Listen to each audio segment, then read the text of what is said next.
Okay, guys, so welcome back to module 2. Okay, so the 5 pillars to dropshipping. So, your product is really important, but as I said, like the way your ads are, your video ads, image ads, those are actually number one. Then, right underneath it, you would say it's product. So, if you have a bad product, and in another module, I'm going to tell you what makes a good product. If you have a bad product, you're going to struggle a lot to sell. And you will also know, according to the metrics and the data that your product gives, if it really is a bad product. But yeah, I'm just kind of making you understand what is the most important when it comes to dropshipping, and then I'm going to break it down further in the modules that are about to come up. But this is kind of the importance level. And then number two is store. A lot of people actually test really good products in South Africa, but the biggest bottleneck that they have, the biggest constraint or hurdle that they have is actually their store. Their store, like, bro, let's just look at this quickly.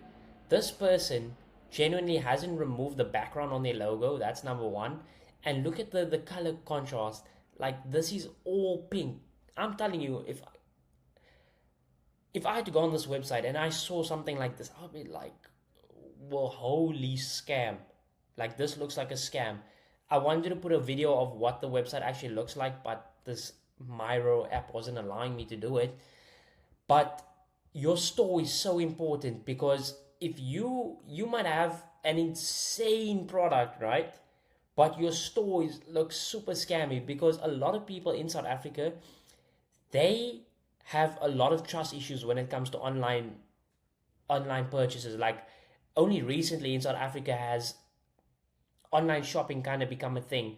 And if you are an unestablished brand, you're not Checkers, you're not Macro, all of these big companies here in South Africa, so you have no back record of being a big company or have had previous customers. So people are going to look through your store, and if they first of all they've never heard of you, and then they're going to look at your store, and then it's going to look bad quality, then they're going to be like, no ways I'm buying from this brand. And if you're running like expensive products, you're never going to get a sale.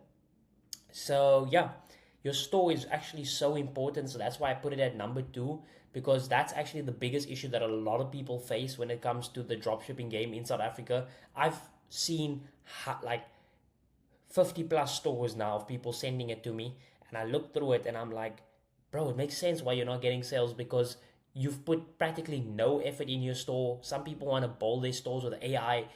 No, you need to learn the actual skill of what makes a good store and how to structure it, and etc etc. There's just so much that goes into your store, from product product reviews of your product that involve images. That's a really good point. Like, there's so much that goes into it, and people are just so lazy, so that's why they never end up getting sales. Then number three is your offer.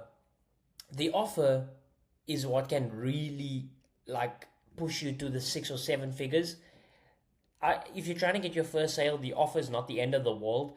But what I mean by offer is, with one of my past winning products, what I did was I ran a buy two, get one free. And this was crushing it, absolutely crushing it. So if you can give a good offer of where the person is, you give them so much value that they just want to buy more. So say for instance, if you include, so you buy one unit for 600 rand, say for instance, then you want to sell three units, but you say buy two get one free, plus you get free shipping, plus you get a 30-day money back guarantee, plus you get faster shipping, plus you get a warranty. Like, if you just give so much value for free, they're gonna be like, I want that instead, and that will increase your average order value. So yeah, your offer is really important, and that's what's gonna push you into the 6 figure range or 7 figure range, is having a really good offer. And when you have a really good offer, it makes you obviously more profits, and it makes you have more money to work with when you spend on ads. So essentially, you can scale faster as well. So yeah, and then let's clear this up, guys. Only run Facebook ads, well, meta ads. Only run meta ads. Do not run TikTok ads.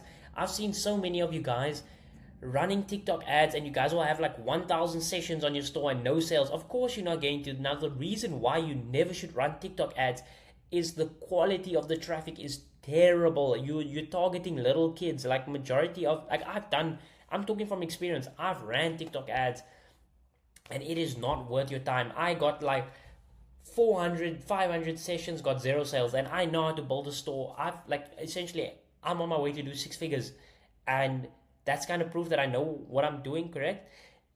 And I did TikTok ads and I got no sales. No, almost no one in this industry here in South Africa runs TikTok ads. It's cheaper, but you're gonna waste your money. Now, the big boy part. This is one of the biggest issues with dropship. The biggest constraint with the dropshipping model in South Africa is the fulfillment. So let's run this down. So a lot of people don't believe me when I say it, but I use Temu and Shein to fulfill a lot of my orders. I do sometimes use Takealot or Facebook Marketplace to look for the product, but these two companies, they do have bad shipping times. I will admit it. They do. Sometimes, like, I had an order that I placed on the 2nd of December and it came only, I think, on the 27th of December. So it took about 25 days to get to my house. Now, how are we going to overcome this? What we're going to do is we're going to create an email flow, like a email sequence of follow-ups. So you're going to follow up with the customer, since you're going to have their email on Shopify. Once they place an order, they have to enter the email, and then this is how you're going to keep in contact with the customer. So, say for instance, I placed the order on the 1st of January, right? So by the 5th of January, I'm going to send out an email explaining that there's high demand for the product, and that's why there's been delay for the delivery of the product. And you're going to say that we have implemented emergency fulfillment. So that kind of tells the customer that, oh, okay, we actually care about you and we really are trying to fulfill the product. And then tell them that your tracking number will be sent out in the next few days. You can literally ask ChatGPT to write this out for you, and it will write an entire template, and you can literally just copy and paste this and change the name and obviously your business name, like put it at the bottom of the email. And then on the 8th of January, or whenever you actually get the tracking number, send out the tracking number. Then after that, on the about 11th or 12th, you can say that, oh, your package has arrived at our warehouse and we're about to give it over to a courier to fulfill it. So just doing this alone will genuinely, like, I'm talking from experience here, guys. I'm not making this up. I'm not talking off of theory of what I've heard. This has genuinely worked for me. I have probably like 75 orders on my store, and I only had about 4 refunds that I had to do, and that's a pretty good ratio for the fact that the shipping times are so bad. So the one thing you're gonna have to keep in mind is you're gonna have to be very consistent with this. So you're gonna have to do this every day when you start getting daily sales.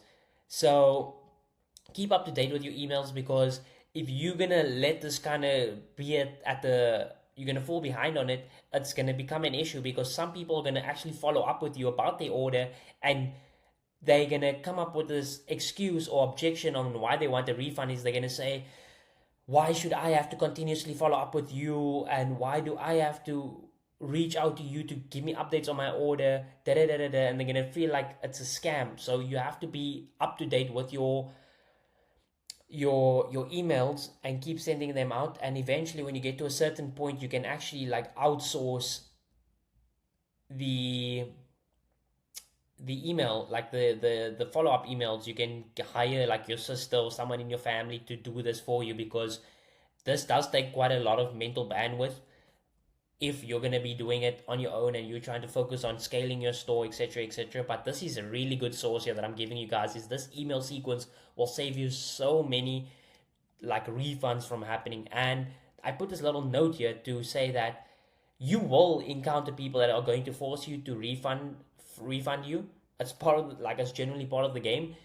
I had people that wanted to put a fraud claim against me, and yeah, that's just part of the game. And I told them that if you put a fraud claim against me, I can't refund you because my payment gateway is going to block the money out of my account and I can't refund you. So yeah, there's just going to be like really shitty people in this game, and that's part of it, bro. At least you're still making cash. So you're going to have to sit with those 3 or 4 refunds. It doesn't feel good to do, but that's part of the game. That's just business.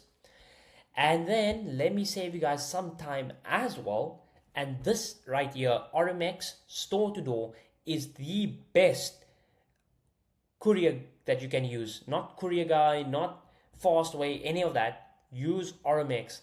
So you're gonna have to go to your nearest Pick and Pay. Apparently Checkers has it as well. I haven't checked with Checkers, but I know almost every single Pick and Pay has this. You would need to go to the desk where they normally sell like cigarettes or airtime, etc., etc. Or I think you can buy water and electricity there. Then you would see a red box. So what you're gonna do is you're literally gonna pay. It's 90 rand, and it pays for the packet that they give you. It pays for the full delivery service and everything. So yeah, when you get to the desk, they will explain to you how to do this entire process, but it's super simple. And I know you guys must probably know who Croissant is. Croissant uses them as well. Literally almost every single dropshipper uses RMX because they are the cheapest. And you have to use them. Oh, let me just read what I wrote here. Use them if you want. Oh yeah, so you use them when you're ordering the product to your house and you want to fulfill that way, because there is a certain point where you're gonna have to order some of the product to your house and kind of hold inventory. Another reason why you would use RMX is when you want to start branding your product and you want to use custom packaging and you want to make the custom packaging at home. You can also order the product to your house and then put it around the custom packaging, whatever, put a thank you card and whatever, and then you use RMX. So just know that RMX is the best courier service and all the big players are using RMX Store to Door as well.